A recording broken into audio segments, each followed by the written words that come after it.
नखले वफा किस्त नंबर 8। मुसलमान दरिया हैरत में गोते खा रहे थे कि किले का दरवाज़ा खुला।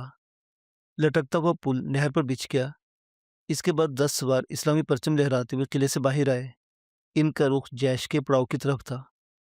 आने वालों के हाथों में इस्लामी परचम था, इसलिए जैश ने चंद सवारों के साथ आगे बढ़कर इनका इस्तकबाल किया। जैश के लिए ये तमाम सूरतें अजनबी थीं, लेकिन एक सवार को देखकर इसने अंदाज़ा लगाया कि यह सवार ज़रूर मुसलमान है, क्योंकि इसके लिबास के अलावा चेहरे पर ऐसा जलाल और चमक थी जो सिर्फ एक पक्के और सच्चे मुसलमान के चेहरे पर हो सकती थी। करीब पहुंचकर आने वालों में से वही सवार आगे बढ़ा जिसके मुतल्लिक जैश को मुसलमान होने का शुबा था। इसने घोड़ा रोकते हुए आवाज़ बुलंद अस्सलाम वालेकुम कहा, जिसके जवाब में जैश और दूसरे सरदारों ने वाह अलैकुम अस्सलाम कहा। इसने आते ही कहा, हमें सुल्तान मिस्र के सामने पेश किया जाए, हम उनसे गुफ्तगू करना चाहते हैं। जैश ने फ़ौरन ही पूछा, मेरा ख्याल है कि मेरा मुखातिब मेरी तरह एक सच्चा मुसलमान है। अल्हम्दुलिल्लाह, सिर्फ मैं ही नहीं बल्कि मेरे साथ आने वाले तमाम साथी मुसलमान हैं। आप सुल्तान से क्यों मिलना चाहते हैं? जैश ने पूछा। सुलह की गुफ्तगू के लिए, इसने जवाब में कहा। फिर इसने एक शख्स की तरफ इशारा करते हुए कहा, यह है अहमद खान। आप अहमद खान का नाम सुनकर मुतअज्जिब तो होंगे। वो एक लहजे के लिए रुका, फिर आगे कहना शुरू किया, लीजिए मैं आपकी हैरत दूर किए देता हूँ। अहमद खान कल तक तीकुदार ओगलान थे, लेकिन रात को वो हल्का बगोश इस्लाम हो गए। मैं हमदान की जामे मस्जिद का पेश इमाम हूँ। मैंने इसका नाम अहमद खान रखा है। ये खबर सुनकर मुसलमानों में खुशी और मुसरत की लहर दौड़ गई। उन्होंने अल्लाह अकबर का फलक शिगाफ नारा लगाया। जैश और दूसरे सरदार घोड़ों से उतर पड़े और पेश इमाम और दूसरे आने वालों ने घोड़े छोड़ दिए। ये लोग एक दूसरे से बड़ी गर्मजोशी से मिले और बगलगीर हुए। हर एक का चेहरा खुशी से तमतमा रहा था और खूब चिमट कर मिल रहे थे। मिस्र के इस्लामी लश्कर में फौरन ये बात फैल गई कि मुसलमान जोग तक जोर अपने नन्हे भाइयों से गले मिलने चल पड़े। इस्लामी खुलूस और मुरब्बत का बड़ा हसीन नज़ारा था। हर मुसलमान की कोशिश थी कि वो अनवर नौ मुसलमों से पहले बगलगीर होकर सवाब हासिल करे। यूँ मिलने जुलने का ये सिलसिला दोपहर तक जारी रहा। जैश इन नौ मुस्लिमों को अपने खैमों में ले गया और अहमद खान को दोपहर के खाने तक अपने साथ रखा। अहमद खान के साथ इसके तमाम सरदार थे। इनकी जैश ने खातिरदारी की। मुसलमानों के इस सलूक से कल के वहशी ततारी बहुत मुतासिर हुए और अहमद खान ने शाम के खाने पर जैश को इसके सरदारों को मदऊ किया। इनकार की कोई वजह नहीं हो सकती थी। जैश ने दावत में शिरकत का वादा कर लिया। अहमद खान को मालूम हो गया था कि इस्लामी लश्कर का सरदार यही नौजवान जैश है। वो देर तक जैश से मिस्र लश्कर, सुल्तान मिस्र और जंग हुमस के मुतालिक गुफ्तगू करता रहा।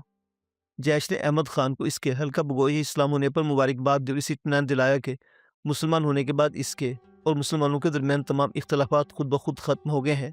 लिहाजा मज़ीद गुफ्तगू और मुफाहमत की शराइत के लिए जैश ने कहा, ये तमाम चीज़ें सुल्तान के आने पर तय हो जाएंगी। बाद दोपहर अहमद खान अपने सरदारों के साथ वापस चला गया। मुसलमान अहमद खान के मुसलमान होने पर बहुत खुश थे। जैश ने मुसलमानों को हमदान की सैर की आम इजाज़त दे दी। शाम को मुखबरों ने खबर दी कि सुल्तान सुबह तक हमदान पहुंच जाएंगे। इस खबर से मुसलमान और खुश हुए। जैश ने 2 तेज़ रफ्तार सवारों के जरिए सुल्तान को अहमद खान के मुसलमान होकर किले के दरवाजे खोल देने की इत्तला भेजी। जब जैश इन तमाम बातों से फारिग हो गया तो इसके दिमाग पर नफीसा का ख्याल ने कब्जा किया। हमदान के दरवाजे खुले थे और इसी वक्त हमदान में दाखिल होकर नफीसा के मुतालिक पूछ कर सकता था, लेकिन वो एक जिम्मेदार सरदार था और इसे इस जिम्मेदारी का पूरा एहसास था, इसलिए शाम से पहले हमदान नहीं जाना चाहता था। अहमद खान से इसकी काफ़ी देर तक गुफ्तगू होती रही। इसने कई बार इरादा किया कि वो नफीसा के मुतालिक इससे पूछे, लेकिन इसने दिल पर जब्र किया क्योंकि इसे बात अपने ओहदे के वक़ार के ख़िलाफ़ महसूस हुई और वो हर बार कहते कहते खामोश हो गया। इसने फैसला किया कि रात को दावत के बाद वो अहमद खान से नफीसा के बारे में पूछेगा। अगर नफीसा हमदान में मौजूद है तो वो उसे अपने साथ ले आएगा। इन्हीं ख्यालात में शाम हो गई और वो हमदान के किले में जाने की तैयारियां करने लगा। इसने अपने साथ जाने के 10 सरदारों को मुंतखब किया, जिसमें बूढ़ा नफीस सानी भी था। वाली हमदान नो मुस्लिम अहमद खान ने बड़े आला पैमाने पर दावत के इंतजाम किए थे। दरअसल वो चाहता था कि सुल्तान मिस्र के हमदान पहुंचने से पहले वो इन मुसलमानों को अपना गर्विदा कर ले, ताकि ये लोग सुल्तान के सामने इसकी सिफारिश करें और मुफाहमत के मुआहदे में इसे ज़्यादा मराद हासिल हो जाए। हमदान के किले में गो चंद मुसलमान थे, मगर इनके तौर तरीक़ों से तातारियों की जंगजू तबीयत में बड़ा फ़र्क पैदा हो गया। उन्होंने महसूस किया कि ज़िंदगी का मकसद सिर्फ जंग और तबाही नहीं, बल्कि ज़िंदगी के कुछ और तकाज़े भी होते हैं। वो तातारी जो चंगेज़ों हलाकों के झंडे तले महज जंग करने के लिए जमा हुए थे, اب رفتہ رفتہ ان کو زندہ رہنے اور لوگوں کو زندہ رکھنے کے سلیقے آ گئے تھے، لیکن تاتاری سرداروں کی سخت گیر طبیعت کے سامنے ان کی ایک نہ چلتی اور وہ خود کو تبدیل کرنے کی خواہش کے باوجود کسی نہ کسی طرح اس پرانی ڈگر پر چل رہے تھے۔ جب ان کے سردار نے اسلام قبول کرنے کا اعلان کیا تو جیسے ان کی مراد بھر آئی، وہ بھی مسلمان ہونے لگے۔ رات کا کھانا چنا گیا تو دسترخوان پر انواع و اقسام کے کھانے موجود تھے۔ احمد خان نے اسلام قبول کرتے ہی شراب کے تمام ذخیرے اور دیگر تمام لوازمات ضائع کر دیے تھے۔ یہی نہیں بلکہ شراب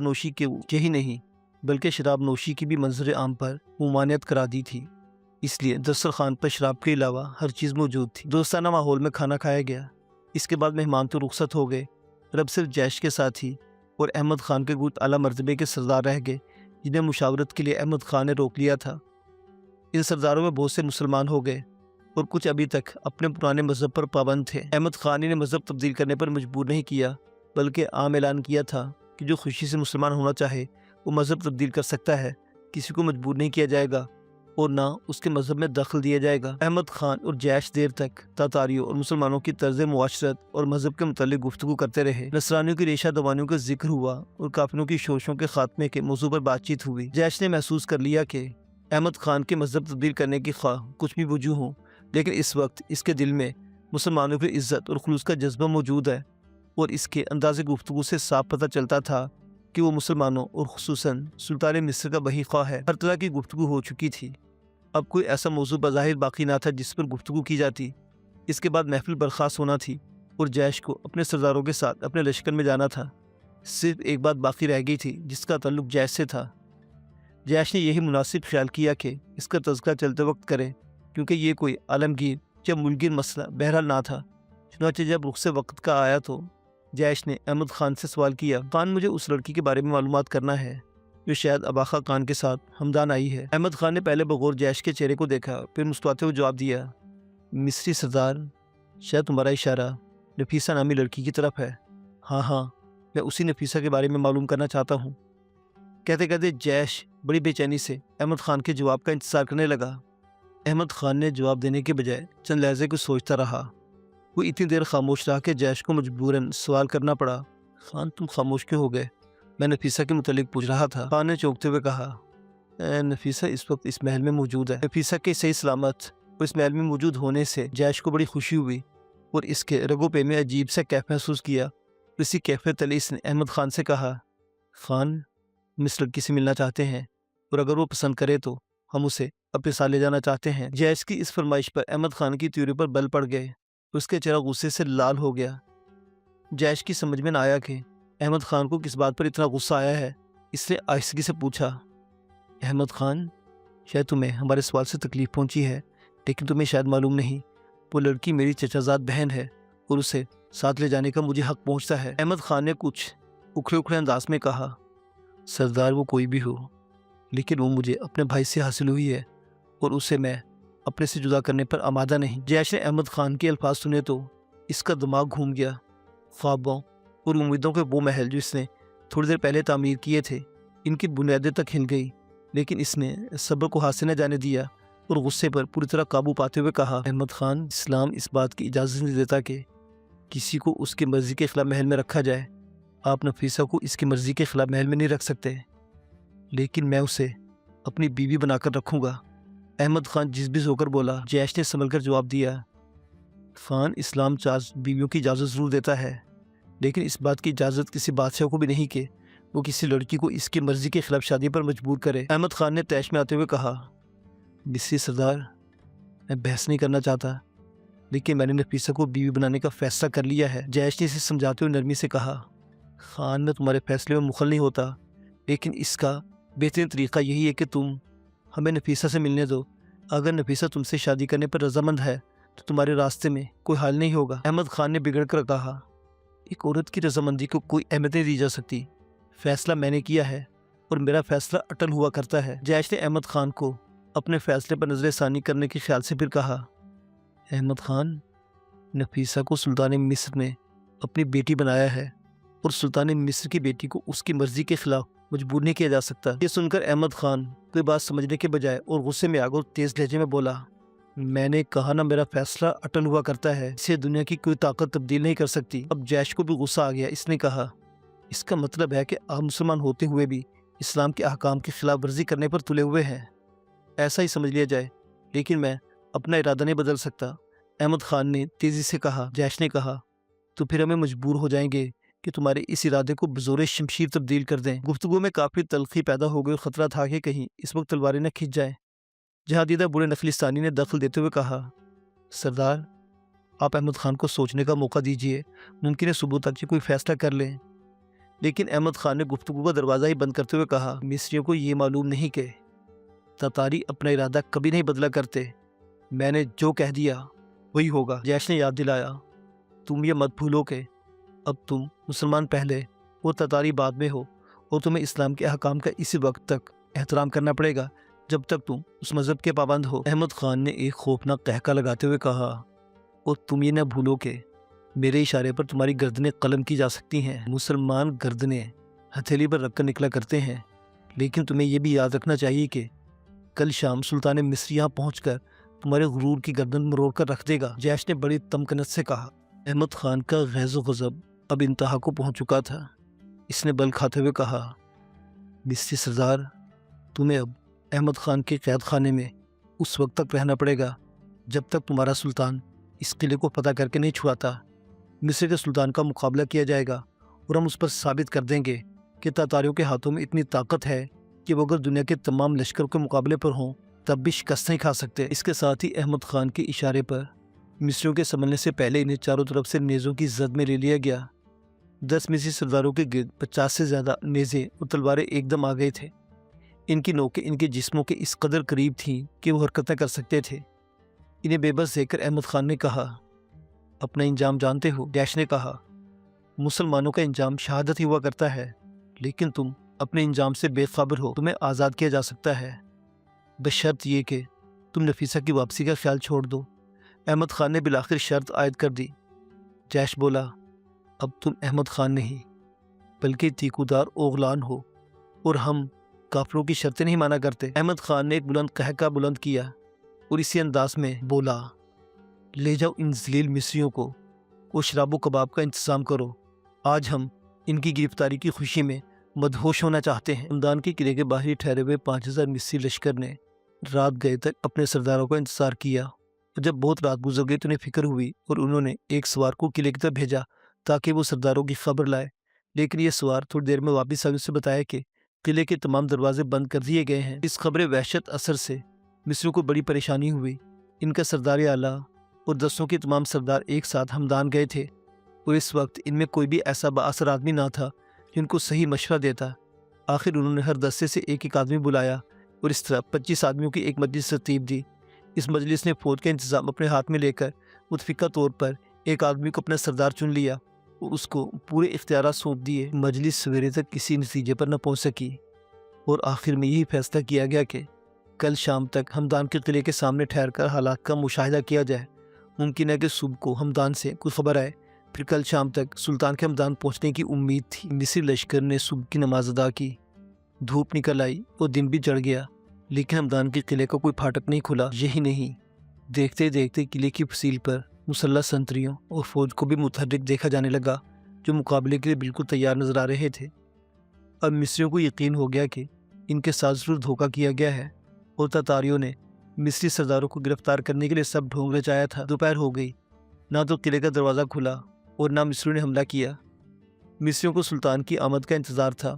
انہوں نے قلعے کے چاروں طرف فوج کو پھیلا دیا، لیکن پیش قدمی نہیں کی۔ دوپہر ڈھلتے ہی مصریوں کو اطلاع ملی کہ سلطان اسلام ہمدان پہنچ رہے ہیں، اور اس اطلاع کے تھوڑی دیر کے بعد مصری سلطان کا لشکر ہمدان کے قلعے کے سامنے پہنچنا شروع ہو گیا۔ مسلمانوں نے اپنے لشکر کو آتے دیکھا تو خوشی کے نعرے بلند کیے، اور ہراول دستے کے اس نامزد کردہ سردار نے سلطان تک پہنچتے ہی ان ہمدان کے حالات سے باخبر کیا اور بتایا کہ کس طرح تیکودار اوغلان نے مسلمان ہونے کا فریب دے کر ہمارے سرداروں کو قلعے کے اندر دعوت کے بہانے سے بلا کر گرفتار کر لیا ہے۔ سلطان نے یہ سنا تو غصے سے سرخ ہو گیا اور فوج کو اسی وقت ترتیب دے کر حملہ کرنے کا فیصلہ کیا۔ فوج تھکی ہوئی تھی، لیکن جب اسے ہمدان والوں کی غداری کا حال معلوم ہوا تو وہ بھی بے چینی سے حملے کا حکم کا انتظار کرنے لگے۔ سلطان نے اپنے لشکر کو چاروں طرف مناسب مقامات پر پھیلانے کے بعد منجنیقیں اور گوپھرے لگانے کا حکم دیا، جن سے بھاری قسم کے پتھر قلعے پر پھینکے جاتے تھے۔ اس زمانے میں لشکر کے ساتھ ساتھ بھاری پتھروں کو لوہے کی زنجیروں میں باندھ کر اپنے ساتھ رکھا جاتا تھا تاکہ ضرورت کے وقت تک استعمال میں لائے جائیں۔ سلطان نے حملے کا حکم دیا और भारी पत्थर किले पर फेंके जाने लगे। थोड़े अरसे में इस कदर पत्थर फेंके गए कि किले वाले बदहवास हो गए और दीवारों को शदीद नुकसान पहुंचा। ओगलान खान जो एक बुर्ज पर बैठा ये तमाशा देख रहा था, घबराकर बाहर निकल आया और इसने सरदारों से किले के दरवाजे खोलकर मुकाबला करने को कहा। लेकिन इसके सरदार जो इस नागहानी आफत से पहले ही पशेमान हो गए थे, उन्होंने ओगलान खान की राय से इत्तेफाक नहीं किया। अगरचे किले में इस वक्त 1 लाख से ज़्यादा फौज मौजूद थी। ओगलान खान अपने सरदारों को मुकाबले पर आमादा कर रहा था और उधर संगबारी का जोर बढ़ता जा रहा था और भारी पत्थर किले की दीवारों पर गिरकर बुर्जों को शिकस्त कर रहे थे। अब तक इन पत्थरों से सैकड़ों सिपाही मर चुके थे और ख्याल था कि अगर ये संगबारी 1 घंटे तक कायम रही तो किले की मजबूत दीवारें टूट जाएंगी। ओगलान खान को अपने सरदारों की तरफ से नाउमीदी हुई तो इसने फिर हमदान के मुसलमानों का सहारा लिया। उन्हें बुलाकर सबके सामने अपनी गलती का एतराफ़ करते हुए माफ़ी का खासगार हुआ। लेकिन वो पेश इमाम जो इससे पहले अहमद खान को जैश के पास ले गया था, किसी तरह आमादा ना हुआ। इसने साफ कह दिया कि ओगलान खान ने एक बार गद्दारी की है, इसलिए इस पर एतमाद नहीं किया जा सकता। संगबारी बढ़ती जा रही थी, इसके साथ ही मिस्री लश्कर ने किले की तरफ आहिस्ता आहिस्ता बढ़ना शुरू कर दिया था। अब ओगलान खान को मौत नजर आ रही थी, इसलिए इसने मजबूर होकर सफ़ेद अलम किले पर लहराया। इस बात की निशानी था कि वो सुलह का ख्वाहिशमंद है। सुल्तान ने सफ़ेद अलम देखा तो संगबारी और फौजों को आगे बढ़ने से रोक दिया और इंतजार करने लगा। ओगलान ने 2 आदमी किले से नीचे उतारे। इनके हाथों में सफ़ेद अलम थे। वो नीचे आने के बाद सुल्तान के लश्कर की तरफ बढ़े। सुल्तान ने ये देखकर 2 खाली घोड़े एक सवार के साथ किले की तरफ रवाना किए ताकि आने वालों को सवार करके जल्द से जल्द ले आए। किले के दोनों आदमी सुल्तान के हुजूर में आए और उन ओगलान की तरफ से माफ़ी चाही, उस सुलह के लिए दरख्वास्त की। सुल्तान ने कह दिया ओगलान ने धोखे से काम लिया, इसलिए उस वक्त तक इससे सुलह और गुफ्तगू नहीं की जा सकती जब तक तमाम मिस्री वापस नहीं किए जाते। तो किले वाले सुल्तान को हुक्म देकर वापस चले गए और कुछ ही देर बाद ओगलान खान ने जैश और दूसरे सरदारों को रिहा करने का हुक्म दिया। जैश और इसके मुसलमान साथियों से कैसे आज़ाद करके जब ओगलान के सामने लाया गया तो उसने बड़ी लजाजत से कहा, मिस्री सरदार, अपनी ज़्यादती और गलती की तुमसे माफ़ी चाहता हूँ। जैश ने कहा, बरादर, माफ़ी उस बुजुर्ग बरतर हसरी से तलब करो जिसके हम सब ताबे हैं। तुमने उसके हुक्म की खिलाफ वर्जी करने की कोशिश की थी, इसलिए तुम पर अजाब नाजिल हुआ। ओगलान खान ने कहा, उससे तो माफ़ी मांग लूँगा, लेकिन क्या सुल्तान मुझे माफ़ कर देंगे? जैश बोला, फद्दार, धोखेबाज, खा वो मुसलमान ही क्यों ना हो, उसे जिंदा ना छोड़ना चाहिए। लेकिन क्या अजब के सुल्तान को तुम पर रहम आ जाए और वो माफ़ कर दे। ओगलान ने बड़ी लजाजत से कहा, मिस्री सरदार, अगर तुम मेरी सिफारिश करो तो उम्मीद है कि सुल्तान सुलह पर आमादा हो जाए। ओगलान खान ने जिस अंदाज में जैश के सामने अपनी गलती का एतराफ़ किया, इससे जैश का दिल भी पिघल गया और उसे रहम आ गया। इससे वादा कर लिया कि सुल्तान से ज़रूर इसकी सिफारिश करेगा। ये इत्मीनान हो जाने के बाद जैश और इसके साथियों को घोड़े दिए गए और ओगलान खान खुद भी घोड़े पर सवार हुआ। एहतियात के तौर पर इसने हमदान के मुसलमानों की एक मुख्तसर जमात भी अपने साथ ली। फिर वो किले का दरवाज़ा खोलकर जैश के साथ सुल्तान के हुजूर सुलह के लिए चला। वो मगरूर जो रात को इस कदर डींगे मार रहा था, वही अजाब इलाही से जो सुल्तान लश्कर की सूरत में उस पर नाजिल हुई थी, इस कदर घबरा गया कि अब खुद सुलह के लिए जा रहा था। अल्लाह अल्लाह, क्या मुसलमानों की शान थी। सच है, जो सच्चे दिल से उसकी परस्तिश करते हैं, इनका वो ख्याल रखता है और उन्हें फतह नुसरत से ही हमकिनार नहीं करता, बल्कि दूसरों पर हमेशा फोकियत भी अता करता है। मंजू तैमूर कत्ल हुआ, अबाखा खान को जहर देकर मारा गया और अब तीकूदार ओगलान खान मुसलमानों से माफ़ी मांगने पर आमादा था। ये थी मुसलमानों की वो फतह जिसने तातारियों की कमर हमेशा के लिए तोड़ दी। वो या तो मुसलमान हो गए या फिर मंगोलिया के उस रेगिस्तान की तरफ भाग गए जहाँ से उन्होंने कत्ल गारतगरी का बाजार गर्म किया था। जैश को देखकर सुल्तान ने घोड़ा बढ़ाया। जैश घोड़े से उतर पड़ा। सुल्तान ने घोड़ा छोड़ दिया, फिर दोनों हाथ फैलाकर जैश को सीने से लगा लिया। अब ओगलान खान को मालूम हुआ कि जैश की क्या हैसियत है और सुल्तान इसको किस कदर पसंद करता है। जैश ने सुल्तान से कहा, सुल्तान के हमले की ताब न लाकर किरादार ओगलान खुद अपने आप को आपके कदमों में हाजिर होकर माफ़ी का खासगार है। कहते हुए जैश ने ओगलान खान की तरफ इशारा किया। ओगलान सर झुकाए एक तरफ खड़ा था।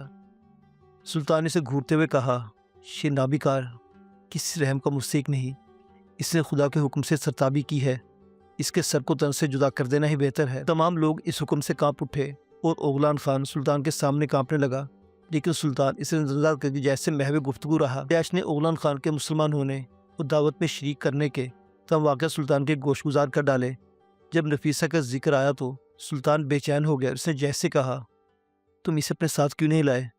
जैश ने बताया, वो गरीब अब तक ओगलान खान की कैद में है और इसने नफीसा को रिहा नहीं किया। ये खबर सुनकर सुल्तान को फिर तैश आ गया और उसने ओगलान खान को हैरत से देखते हुए कहा, नाफरमान इंसान, तुमने हमारी बेटी को कैद करने की कैसे जुर्रत की? क्या तुम नहीं जानते कि उसे हासिल करने के लिए हम 7 समुंदर भी पार कर सकते हैं? ओगलान ने सवाई पेश करते हुए कहा, सुल्तान माफ़ फरमाए, नफीसा मेरी कैद में ज़रूर है, लेकिन वो सुबह की किरण की तरह पाक और साफ है। मैंने अब तक उसे आंख तक नहीं मिलाई। इससे फ़ौरन से पेशतर हमारे सामने हाजिर किया जाए। सुल्तान ने गर्ज कर कहा, हुजूर इजाज़त हो तो एक दरख्वास्त पेश करूं? ओगलान खान ने मिन्नत भरे लहजे में कहा, जब तक नफीसा यहाँ नहीं आती हम तुम्हारी कोई दरख्वास्त सुनने के लिए आमादा नहीं। सुल्तान को तैश आ गया। इस वक्त लोगों ने देखा कि 2 तेज रफ्तार घोड़े किले से निकल कर आ रहे हैं। सुल्तान और दूसरे लोग उस तरफ देखने लगे। थोड़ी देर में दोनों सवार सुल्तान के करीब आकर उतर गए। इन सवारों में एक ततारी औरत थी और दूसरी जैश के दिल की मलका नफीसा थी। नफीसा और वो ततारी औरत सुल्तान के करीब आकर ताज़ीम के लिए झुक गए। सुल्तान ने नफीसा को पिदराना मोहब्बत और शफकत से गले लगा लिया और फिर इसी शफकत से इसके सर पर हाथ फेरते हुए कहा, ऐ नेक बेटी नफीसा, तुमने हमारी वजह से बहुत तकलीफ उठाई है, लेकिन हम तुम्हें ऐसा इनाम देंगे कि तुम खुश हो जाओगी। इसके बाद सुल्तान ने ओगलान को घूरते हुए कहा, इस जालिम को जिसने हमारी बेटी को कैद रखा कत्ल कर दिया जाए और इसका सर किले के दरवाजे पर लटकाया जाए ताकि दूसरे लोगों को इबरत हो। अब तो ओगलान खान के हाथ पैर फूल गए। इसकी मौत इसकी नज़रों में फिर गई। लेकिन इस वक्त नफीसा ने सुल्तान से कहा, हुजूर, इस नेक दिल खातून ने जान पर खेलकर मुझे कैद से निकाला है। सुल्तान ने इस खातून को देखते हुए कहा, नेक बीबी, हम तुमसे खुश हैं। तुमने हमारी बेटी पर मेहरबानी की है। हम तुम्हें मुँह मांगा इनाम देंगे। ताजारी खातून ने पहले सुल्तान को देखा, फिर ओगलान को देखते हुए कहा, क्या मैं उम्मीद करूँ कि सुल्तान मुझे मुँह मांगा इनाम देंगे? सुल्तान ने कहा, खातून, तुम्हें सुल्तान मिस्र ने जुबान दी है, कहो तुम क्या चाहती हो? खातून ने ओगलान पर निगाहें जमाते हुए कहा, मैं सुल्तान से हमदान का किला और अपने शोहर ओगलान खान की जान की भीख मांगती हूँ। सुल्तान इस दरख्वास्त पर खामोश हो गया। इससे मालूम हुआ कि नफीसा को रिहा कराने वाली खुद ओगलान की बीवी है। सुल्तान ने कहा, नी खातून, सुल्तान अपनी ज़ुबान पर कायम है, जाओ, हमने तुम्हें हमदान और ओगलान बख्श दिए। ओगलान खान ने सुल्तान की ज़ुबान से अल्फाज सुने तो खुशी से फूल गया। आखिर जैस की सिफारिश पर और हमदान से आने वाले मुसलमानों की कोशिश से सुल्तान ने ओगलान खान को माफ़ कर दिया। इस हमदान का परवाना अता फरमाया। इसके बाद सुल्तान ने नफीसा से कहा, बेटे अब तुम्हारी बारी है, तुम्हें जो चीज़ पसंद है वो ले सकती हो। नफीसा ने शर्माते लजाते हुए कनखे से जैश को देखा और ऐसे ऐसा कदम उठाती उसकी तरफ चली। सुल्तान ने मुस्कुराकर देखा और ऐलान किया, आज बाद नमाज इशा नफीसा और जैश का अक़द हमदान की जामे मस्जिद में किया जाएगा। पूरा लश्कर इस ऐलान से बहुत मसरूर हुआ। फिर सुल्तान ने लश्कर किले में दाखिल होने का हुक्म दिया। किले वालों ने सुल्तान लश्कर का पुरतबाक खैर मकदम किया और नमाज इशा के बाद जैश और नफीसा, जो अरसे से बिछड़े हुए नखले उम्मीदों वफा के मुंतज़िर थे, अब हमेशा के एक दूसरे से मिल गए। सुल्तान ने अपनी बेटी नफीसा के जहेज़ में सरहद शाम की एक लंबी पट्टी की रियासत जैश को अता कर दी और इस तरह जैश को इलाका हदीसा का वाली बना दिया। हमदान का किला ओगलान खान को, जब सच्चे दिल से अहमद खान हो गया था, वापस कर दिया। एक हफ्ते हमदान में क़याम के बाद सुल्तान मिस्र वापस आ गया। इसके साथ ही जैश और 10,000 इराकी लश्कर के साथ जो फौज में शामिल हो गया था, अपनी रियासत की तरफ रवाना हुआ। जैश ने खुमारिया पहुंचकर उसका नाम हदीसा रखा और बूढ़े नखलिस्तानी को अपना मोतविद बनाकर हंसी खुशी दिन गुजारने लगा। बूढ़े नखलिस्तानी ने अपनी बेटियों को उम्मत से बुलवा लिया और फिर वो तमाम उम्र जैश को अपने सही मशवरों से नवाजता रहा और जैश नफीसा के गहरे से हवालों के साए उल्फत में अपने दिन गुजारने लगा। मुअज़्ज़िज़ सामीन व नाज़रीन, दास्तान अपने इख्तिताम को पहुंची। इस दास्तान की तैयारी में जिन मक़सद से मदद ली गई वो ये हैं, ख्वारज़म शाह, खुमारिया का मुजाहिद, सुल्तान मिस्र, तातारी यलगार। नए और पुराने तमाम सब्सक्राइबर का बहुत बहुत शुक्रिया। जल्द ही मिलेंगे किसी नई दास्तान में। अल्लाह हाफिज़।